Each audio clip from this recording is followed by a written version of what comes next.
Double batch of coconut and mango soap, roughly, I don't even know now, probably 3, 4, 5 months ago, quite some time ago. Coconut and mango don't go together all that well in cold processed soap.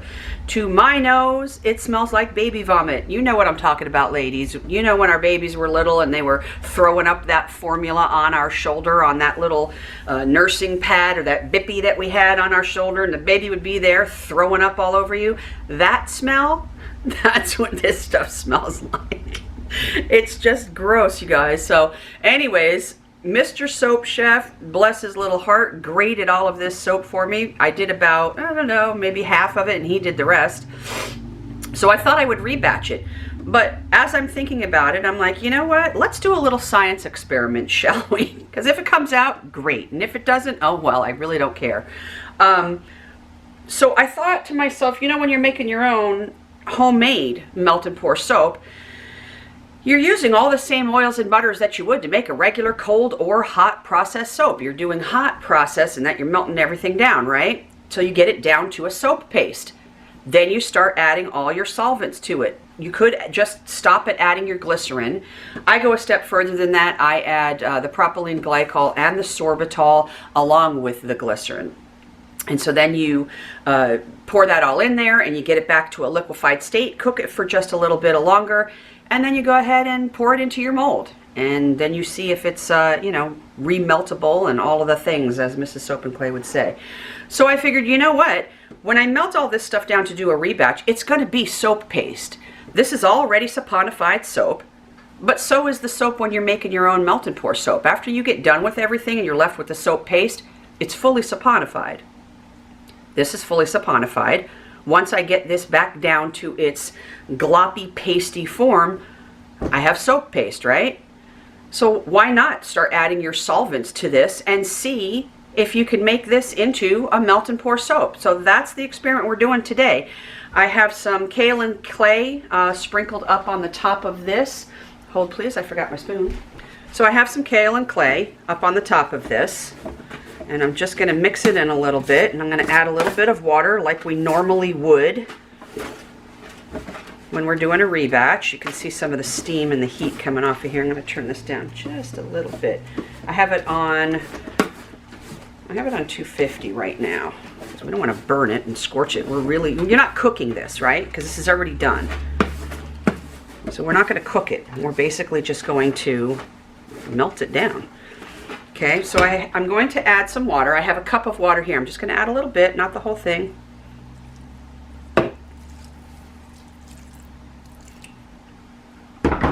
About half a cup of water. Here's a nice big chunk. We'll just take that right on out of there.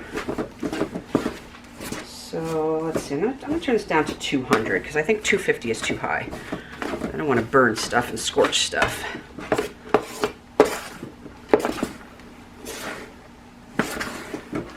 Alright, so I'm going to add the rest of this water because it needs it. This is a big batch, you guys. This is a huge double batch. This is like 13 pounds of soap here.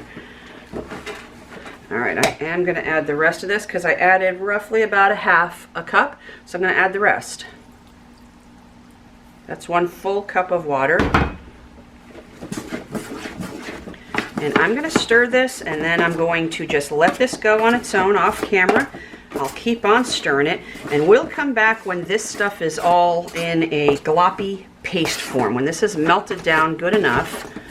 Now keep in mind, because this is already colored, you guys, like this orangey yellow color, that's what, you know, if this does turn into the melt and pour soap, that's what color this melt and pour soap is going to be. That doesn't mean you can't recolor it. You could. But I'm just in a mad scientist kind of a mood today, you know. I've got many other things that are on the horizon. Okay, guys. I'm going to let this start melting and cooking and doing its thing. As you can see, I have because my table here is not stainless. My table is one of those 8-foot long hard plastic tables. It's not stainless, obviously. So I have a piece of plywood underneath here, so we're not going to be burning the top of my table here. Okay, you guys, hang with me. We will be back when this is all gloppy and icky. All right? All right, can y'all see this now? It's getting pretty gloppy and gloopy and icky. I would continue going. If this was just a regular rebatch, it's not quite ready. So I would keep going. You can still see lots of shreds of the soap throughout here as I am mixing and spreading. But this is melted enough that I can go ahead and add those solvents now and then continue cooking and see what happens. So I have the same amount of solvents in here that I would normally use for a batch this size. If I was making this same size batch of melt and pour from scratch, I've got my sorbitol and propylene glycol and glycerin in here. So I'm just going to start adding this a little bit at a time and mixing it in, and hopefully this will work. So you can see this is loosening up very nicely already with the addition of those solvents.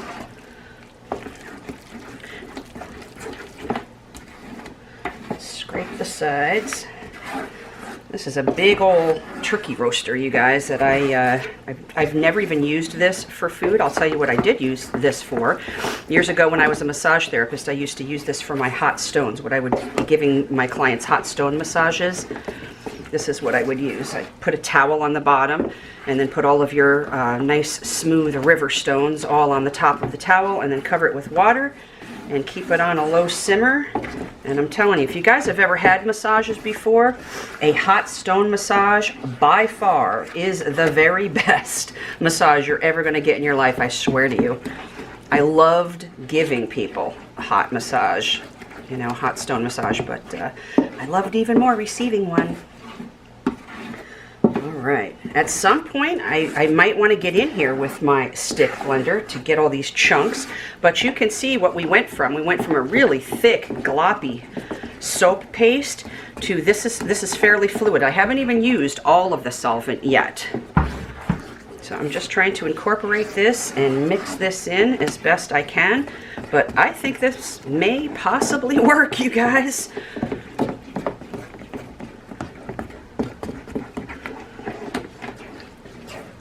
I'm going to add some more of the solvent.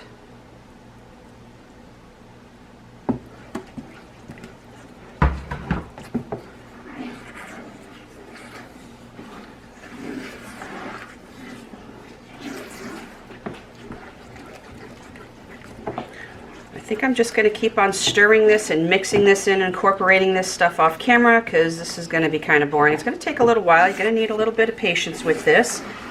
Once I get this all incorporated, we'll see if I need to go ahead and put this stick blender in here to chop up all these lumpies, which I do believe I'm going to have to do. But right now I'm just going to continue to try to incorporate this. And of course this has to cook a little bit more, just like we would if we were doing a homemade melt and pour. You know, once you add your solvents, it's not, you know, necessarily done at that point. You still have to cook it a little bit more.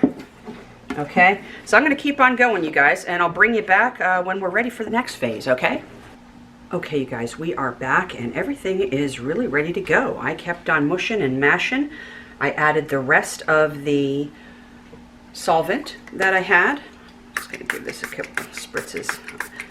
This is my alcohol. I'm just trying to get rid of some of the bubbles already. And then I did take my stick blender to this to try to smooth out some of the lumps. So it's liquid enough now that we can go ahead and pour this. So let's go ahead and do that.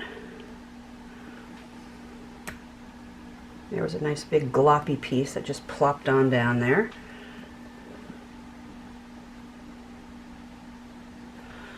Whew. Okay, you guys, that took a little bit of doing to get that out of here because this thing is heavy as hell. But we did manage to get it all out. We did manage to make quite a bit of mess over here. In true classic form, making messes everywhere. So yeah, as long as this stuff hardens up, you know, like it normally would with making your own melt and pour soap, I think this is a success, you guys. I'm going to give this a spritz on the top just to try to get rid of any of the additional air bubbles that I created when I was stick blending this. I could definitely see that I incorporated air and there were some bubbles and stuff. But what do you think about this, you guys? You know what I mean? I don't know. This is what happens when you have idle time on your hands or whatever, because I didn't have a show this week, so I didn't have to go really, really hard with production, and my wheels started clicking, and that's, you know, the mad scientist formulator in me. So what's the difference between making your own homemade melt and pour soap, and you put all your oils and butters and whatever else it is in there that you normally would for cold process or hot process soap? You use a little bit more castor oil because that helps as a solvent, and then at the end of the cook, when you have that thick gloppy paste, you add your glycerin, and a lot of people just stop at that, and that's good enough because they don't want to use anything else. I do use the sorbitol and the propylene glycol. There's nothing wrong with either one of those ingredients, and I find that it helps with the remeltability and to have it not feel quite so plasticky. Sometimes your homemade melt and pour, if you don't use the solvents, can feel kind of plasticky. But this is, I don't know, you guys, as long as this sets up, well, obviously, you know, you can see I'm jiggling and it's very, very fluid right now, but it's thick fluid. So we're going to let this sit. We're going to see, I'm going to put the timer on, and I'm going to see by the end of the day if this is set up enough for me to go ahead, unmold it, cut it, remelt it, remold it again, and then we'll use that in a lather test and see what's what with this. But so far, fingers crossed, you guys, I think this may work. Leave your comments down below and let me know what you think of this, okay? But stay tuned. This is not the end of this video because we still have lots more to figure out with this guy, if this sets up enough and does all of the things that it's supposed to do. All right, so we'll be back. It is the next day. I think we did it. Let's unmold this bad boy. It's pretty freaking hard, y'all. Why do I use that word, y'all? I'm not from the South. I guess I use it because it sounds better than saying you guys. Most of my audience are women. Maybe the women don't want to be called you guys. Holy mackerel. Yeah, baby. Wow, okay. Oh my gosh, you guys. Look at that. Yes, we did it. Look at that. Pretty freaking cool. So we turned our cold process soap into melt and pour soap. But let's not get all kinds of happy just yet. We're going to cut some off of here. We're going to remelt it. Well, first we're going to do a lather test just on the way that it is right now, because remelting it and remolding it isn't really going to do anything as far as lather. It's going to stay the same. Okay, let's hold please. Let's put this little one over there. We'll move you over. But look at this, you guys. We took our cold process soap that was nasty. Let me smell. It doesn't really smell either, which I'm surprised about, because remember, the reason why I even shredded up that other soap is because it smelled like baby vomit, you guys. It was really gross. This does not smell though. That's fantastic. I'm getting fingerprints all over the damn thing, even though I have gloves on. All right, let's push you off to the side. We're going to put him over here because we are doing a lather test in a minute. All right, let's cut off a block over here. It cuts and feels just like melt and pour. All right, let's cut off a little bit like this. We'll save that. Hold please. Okay, went ahead and I chopped up some of the melt and pour. We're going to put it in here, melt it down, and then we're going to go ahead and pour it into our mold. Hold please. Okay, so I melted all of this down. I gave it 2 10-second bursts, and that was enough to melt this all down again.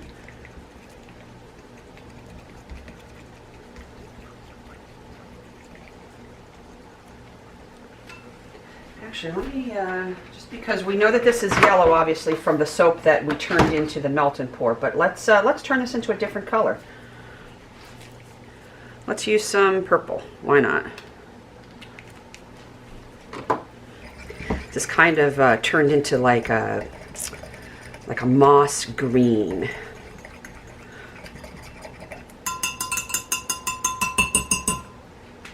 All right, let's pour you guys right in here. Here's our melt and pour, right?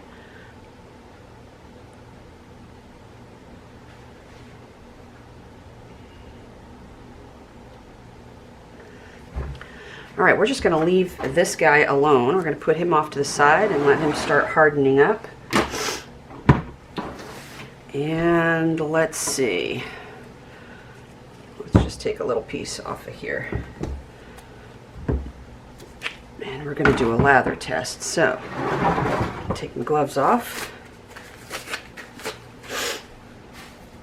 All right, let's see what's happening here. If I'm being completely honest, I really don't like melt and pour soap to bathe with. All of the melt and pour soap that I have purchased from other people, and P.S. and by the way, all you melt and pour people out there are hella talented. I could never produce the creations that you all do with your melt and pour. I'm telling you, I just suck at it. So, you know what I mean? Like, it doesn't really, you don't get big bubbles from melt and pour soap, whether you purchased it. I mean, the homemade melt and pour soap from scratch, you get more bubbles than this. But my experience has been you get like a lackluster, bubble effect. You blow through a bar of soap really, really quickly. Like Mr. Soap Chef and I can go through 1 bar of soap between the two of us in about a week and a half, as opposed to my cold process soap between the two of us lasts about 3.5 to 4 weeks, depending. So between, the way that it feels on your skin, which is so squeaky clean that I feel like there's no moisture at all, and it's even stripping maybe the good oils on my skin. So I don't like that. I don't like, the lackluster bubble effect. I don't like how fast you blow through it. Now, I don't know if it was just the type of soap that these people have used and purchased to make the melt and pour soap. I really don't know. But I've purchased from a couple of different vendors throughout my area here that are melt and pour soap makers, and I don't like using melt and pour soap. But again, the creations that can be achieved are unbelievable. So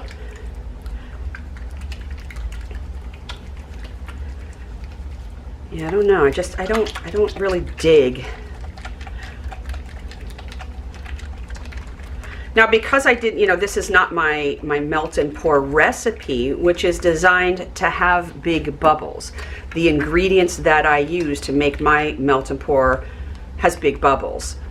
And this is just my regular cold process, which also has big bubbles, but now I've added a crap ton of solvent. And so that's going to decrease and diminish your lather.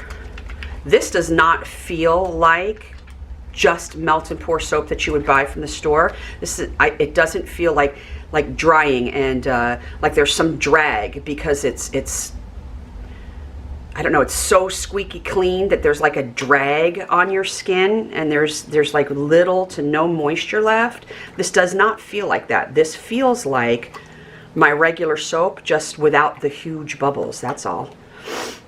For me, that's perfectly fine, because I don't make and sell melt and pour bars of soap.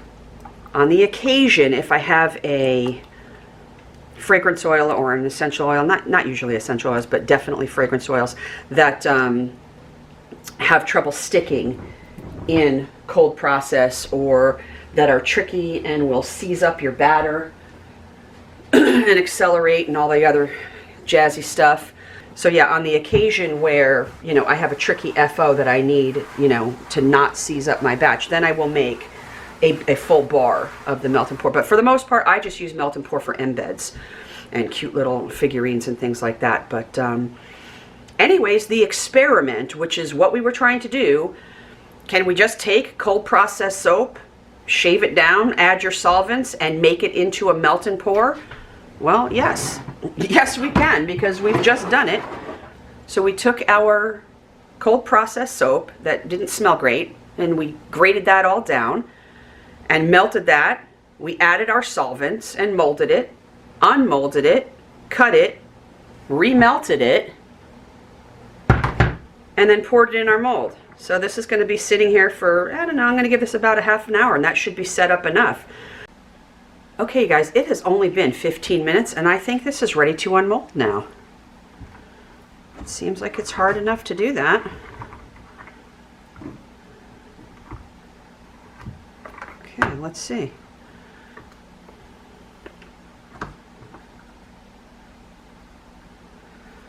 This mold is a little bit tricky because of the ears. You don't want to break the ears off.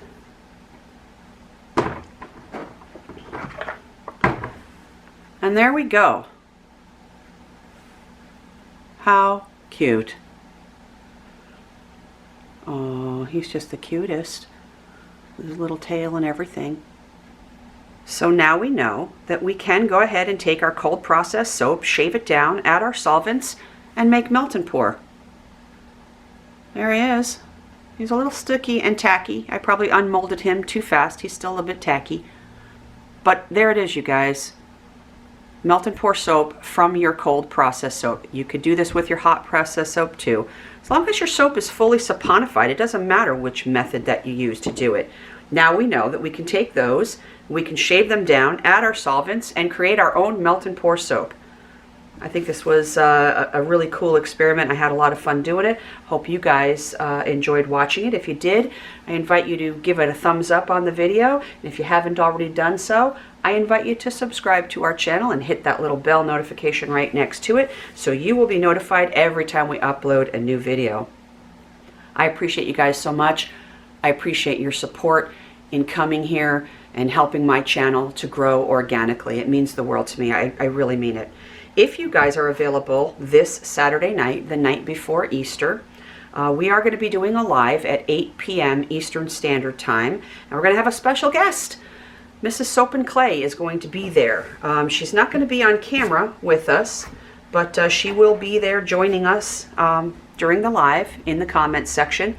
So if you guys have any comments, questions, anything like that from the goddess of all things, that's what I'd like to refer to her as, feel free to join us 8 p.m. Saturday night Eastern Standard Time. It's going to be a good time. We're all going to be in our PJs and robes, eating popcorn, drinking cocoa, and just chilling for about an hour. I'm going to keep it to an hour, and we're just going to hang out together Saturday night before Easter, okay? And just chill and relax at the end of the week. That is going to do it for today, but stay tuned because we have another video coming right behind this one of another experiment that I did. I'm telling you, I put on that little mad scientist cap and I just went with it. I did about 3 or 4 different little experiments, and you guys will be seeing them soon, okay? So stay tuned for that. In the meantime, you guys be good, okay? And take care of yourselves, be kind, and stay humble. We will see you soon.